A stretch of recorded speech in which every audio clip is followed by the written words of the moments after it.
ক্ষুদ্র ব্যবসার ক্ষেত্রে ঋণ বা ব্যাংক অ্যাকাউন্টের ক্ষেত্রে ঋণ বাধ্যতামূলক করার সিদ্ধান্ত নেওয়া হয়েছে, যার কারণে ক্ষুদ্র ব্যবসায়ীরা দিশেহারা। আমি এই সিদ্ধান্ত প্রত্যাহারের আহ্বান জানাচ্ছি। আলোচনায় অংশগ্রহণ করবেন সিলেট 5 আসন থেকে নির্বাচিত মাননীয় সদস্য জনাব মোহাম্মদ আবুল হাসান।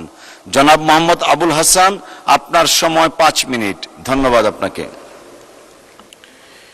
মাননীয় স্পিকার, আপনাকে ধন্যবাদ। এই বাজেটের আলোচনায় আমাকে সুযোগ দেওয়ায় আপনাকে আবার ধন্যবাদ জানাচ্ছি। মাননীয় স্পিকার, সরকারি দল বিরোধী দল উভয়ই চায় দেশ সমৃদ্ধশালী হোক, দেশ সামনের দিকে এগিয়ে যাও। সরকারি দল যে সমস্ত সিদ্ধান্ত নিবে, গঠনমূলক সিদ্ধান্ত যেগুলো হবে, বিরোধী দল সহযোগিতা করবে। এটা আমাদের বিরোধী দলীয় প্রধান প্রথমেই বলে দিয়েছেন। আর দুর্বল সাইড যেগুলো থাকবে, এগুলো নিয়ে আলোচনা পর্যালোচনা হবে, সঠিক সিদ্ধান্ত বেরিয়ে আসবে। এটাই হচ্ছে সৌন্দর্য। এবারের বাজেট একটি লুণ্ঠিত ও বিপর্যস্ত অর্থনীতির উপর দাঁড়িয়ে করতে হয়েছে, যা ছিল যে কোনো সরকারের জন্য খুবই কঠিন একটি কাজ। এই বাজেটে প্রশংসনীয় অনেক কিছু আছে এবং কিছু দুর্বলতাও আছে।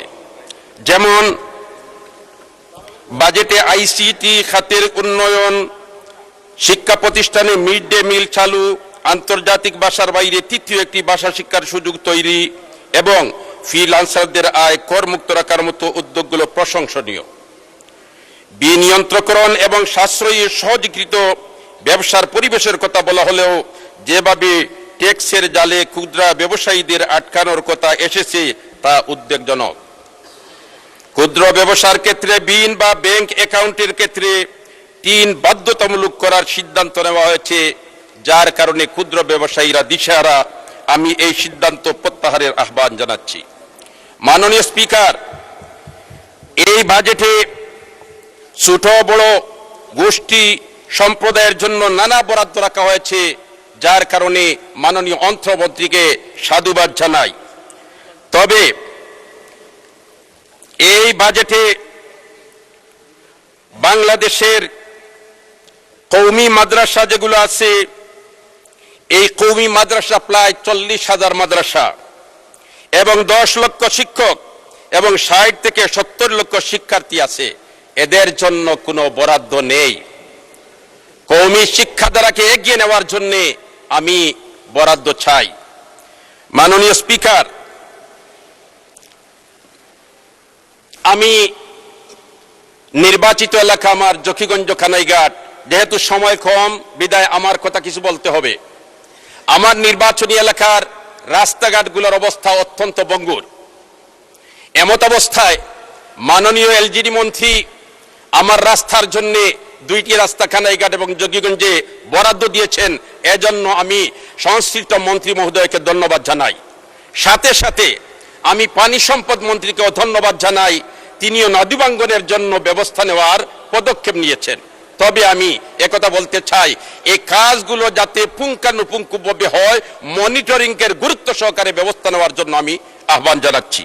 মাননীয় স্পিকার, আমার নির্বাচনী এলাকায় একটি ইউনিয়ন আছে, লক্ষ্মীপ্রসাদ ইউনিয়ন, কানাইঘাট উপজেলায়। সেটার সাথে কিন্তু আমাদের বাংলাদেশের যোগাযোগ নদী স্থায়ী স্থলভাবে কোনো রাস্তা নাই। 3 দিকে নদী বেষ্টিত, একদিকে স্থলপথ আছে, এটা কিন্তু ভারত। এমত অবস্থায় তাদের জন্য লক্ষ্মীপ্রসাদ ইউনিয়নের সুরমা নদীতে একটি ব্রিজ তৈরি করা সময়ের দাবি।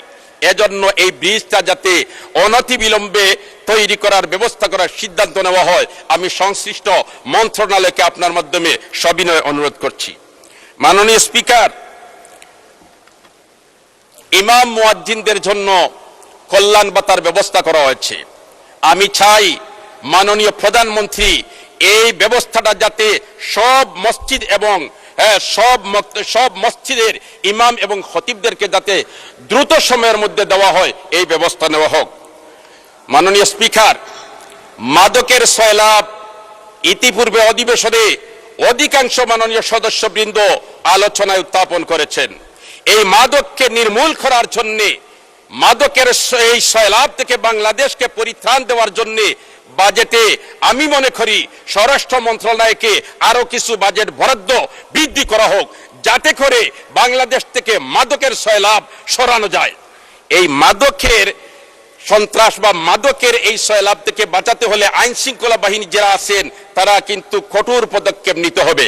এই কঠোর পদক্ষেপ নিতে হলে তাদের জন্য যোগাযোগ ব্যবস্থা যেগুলো আছে, রাস্তা, এগুলা কিন্তু ভালো থাকতে হবে। কারণ আইন শৃঙ্খলার সম্পর্ক রাস্তাঘাটের সাথে ওতপ্রোতভাবে জড়িত। এমত অবস্থায় রাস্তাঘাট যদি ভালো না থাকে তাহলে তারা সঠিক সময়ে। ধন্যবাদ মাননীয় সদস্য।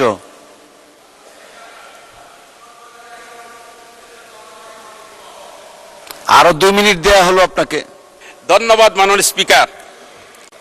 মাননীয় স্পিকার, আমি আইন শৃঙ্খলা সঠিকভাবে যাতে প্রয়োগ হয় এর আলোকে কানাইঘাট উপজেলায় গাছবাড়ি এলাকায় একটি পুলিশ ফাঁড়ি প্রতিষ্ঠা করা হোক, তৈরি করা হোক। সাথে সাথে জকিগঞ্জ উপজেলার শাহবাগ এলাকায় আরো একটি পুলিশ ফাঁড়ি তৈরি করা হোক, যাতে করে তাদের সমন্বয় হয় আর এই যে সমস্ত আইন শৃঙ্খলার পরিপন্থী কাজ হয় এগুলার থেকে তারা যাতে সহজে গিয়ে পদক্ষেপ নিয়ে গোটা এলাকাকে তারা শান্তি রাখতে পারে। এজন্য এই 2 জায়গায় 2টি পুলিশ ফাঁড়ি প্রতিষ্ঠা করার জন্য আমি আপনার মাধ্যমে সবিনয় অনুরোধ জানাচ্ছি মাননীয় স্বরাষ্ট্রমন্ত্রীকে। মাননীয় স্পিকার, আমি আমার জকিগঞ্জ এবং কানাইঘাট 2টি উপজেলা শিক্ষা খাতে আমরা অনেক পিছনে আছি। জকিগঞ্জ উপজেলার থেকে জেলা শহর প্রায় 100 কিলোমিটার দূরে। এমত অবস্থায় জকিগঞ্জ উপজেলায় কোনো কলেজে অনার্স কোর্স নাই। অতএব আপনার মাধ্যমে আমি মাননীয় শিক্ষামন্ত্রীর সদয় দৃষ্টি আকর্ষণ করছি যাতে অনতিবিলম্বে অনার্স খোলার ব্যবস্থা করে দেওয়া হয়। মাননীয় স্পিকার, আমি আমার এই জকিগঞ্জ কানাইঘাট নদী বাঙ্গনের যে অবস্থা, আজকে যখন এই বাজেট অধিবেশনে যোগদান করার জন্য বাসার থেকে বের হয়েছি, আকাশ থেকে গুড়ি গুড়ি বৃষ্টি পড়ছে। এমত অবস্থায় আমার মন চলে গেছে জকিগঞ্জ কানাইঘাটে। না জানি ভারতের বরাক নদী এই পাহাড়ি ডোলে ফুসলিয়ে উঠে আর আসার পরে আমার জকিগঞ্জে সুরমা এবং কুশিয়ারা নদীর ডাইক ভেঙ্গে বেড়িবাঁধ ভেঙ্গে ভিতরে পানি ঢুকে যায়।